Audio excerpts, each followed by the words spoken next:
Ciro Miranda, pelo tempo que o desejar. Senhor presidente dessa sessão, querido amigo Rubens, senhoras e senhores senadores, em primeiro lugar, eu quero, em meu nome, em nome da bancada do PSDB, dar os nossos pêsames ao senador Humberto Costa pelo falecimento hoje do senhor, seu pai.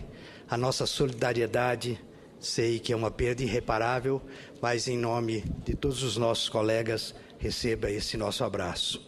Quero também aqui cumprimentar os meus conterrâneos de Goiás, principalmente o pessoal de Inhumas, que aqui hoje se faz representado. Senhoras e senhores, a força da economia chinesa cresce ano após ano e já se coloca como líder no comércio mundial, superando os Estados Unidos em volume na troca de bens. Os valores chegam à marca de 4 trilhões de dólares por ano. A China é a segunda economia mundial e apresenta números impressionantes no comércio exterior, mesmo quando se considera um crescimento menor da economia do país em 2013. Foram 7,7%, pouco abaixo da meta prevista pelo governo, 8%. Só no ano passado, as exportações chinesas subiram 7,9% e movimentaram mais de 2 trilhões de dólares. As importações, por suas vezes, cresceram 7,3%, o que representam quase 2 trilhões de dólares. Os chineses têm hoje um superávit no comércio exterior de mais de 250 bilhões de dólares, quase 13% a mais do que em 2012. A China é o parceiro que queremos e precisamos ter. Qualquer economia que deseje crescer de forma duradoura e sustentável, como deve ser o objetivo de todo presidente que chega ao Palácio do Planalto, precisa estar em sintonia com a China. Exatamente por isso, a missão que nos levou à China não só nos aproximou os parlamentos, mas também mostrou o papel basilar das relações bilaterais com o Brasil.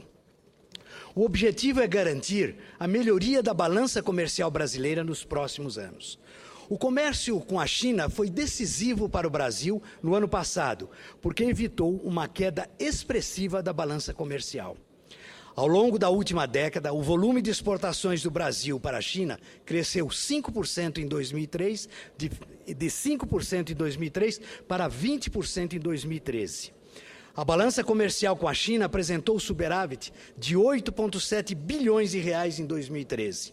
Cresceu 11% e chegou a 40 bilhões de dólares, com um aumento expressivo do volume de soja, onde tem uma participação muito grande do estado do nosso querido presidente dessa sessão, Mato Grosso.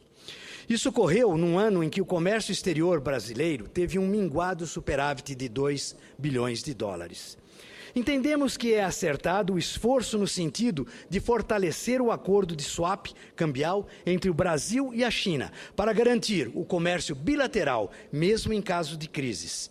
Os 30 bilhões de dólares reservados para a troca comerciais são estratégicos e promissores.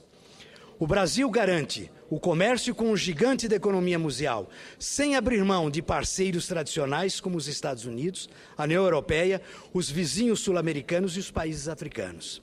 Esse acordo bilateral é imprescindível. É inteligente e oportuno também o esforço dos países membros dos BRICS, Brasil, Rússia, Índia, China e África do Sul, no sentido de criar um fundo emergencial e um banco de desenvolvimento. O comércio no mundo globalizado é intenso. Só o intercâmbio comercial da China com os Estados Unidos e a União Europeia é de 3 bilhões de dólares por dia. Nesse contexto, os blocos precisam se fortalecer e criar canais para o progresso mútuo. A disputa do comércio exige prospecção de cenários futuros e sagacidade para identificar potenciais de negócios. Quando avaliamos as relações comerciais do Brasil com a China, vemos que muito poderia ser melhorado se o governo Dilma evitasse esforços para tornar os trâmites aduaneiros e alfandegários menos burocráticos e bem mais eficientes. Os terminais portuários são essenciais para a economia brasileira. Temos que lembrar que 95% do volume total de cargas destinadas ao comércio exterior são feitos por transportes marítimos. Em 2001, Entre 2001 e 2012, houve um aumento de 78% nesse volume, passando de 506 milhões para 904 milhões de toneladas, segundo os dados do governo federal. O que se coloca diante do Brasil é um desafio de competitividade. O país não pode mais conviver com uma complexa burocracia alfandegária, retrógrada e incompatível com o nível de comércio mundial. Senador Jarbas Vasconcelos, além disso, a infraestrutura dos portos brasileiros é antiquada, deficiente e com extrema dificuldade de acessos rodoviários e ferroviários. A falta de tecnologia e de mão de obra especializada agrava a morosidade nos portos brasileiros. Na China, um navio leva em média 8 horas para ser descarregado. No Brasil, a embarcação pode ficar ao largo por mais de 40 dias aguardando para atracar. Resta saber, senhoras e senhores, se a nova lei dos portos será ou não capaz de mudar essa realidade, ou se mais uma vez perderemos uma oportunidade fantástica de comércio com a China e com o mundo, porque não somos capazes de primar pela eficiência e vencer os gargalos da competitividade. Outro desafio que se coloca para o Brasil nas relações bilaterais com a China diz respeito à tecnologia. O Brasil não pode se consolidar apenas como exportador de commodities, agrícolas e minerais. Sem dúvida, um dos maiores desafios para o desenvolvimento brasileiro é a inovação tecnológica. A China pode e deve ser um parceiro fundamental para que o Brasil avance em vários setores, como a tecnologia de ponta, a indústria aeroespacial e a inovação em energia limpa. É preciso que o governo brasileiro fortaleça o plano de ação conjunta Brasil-China, que definiu metas e orientações para a cooperação bilateral. Na verdade, senhoras e senhores senadores, a parceria para o desenvolvimento tecnológico deve ser um objetivo também dos países integrantes do BRICS. Não devem imperar nas relações entre as economias emergentes a concorrência e a disputas, mas a cooperação nos diversos setores da indústria e dos serviços.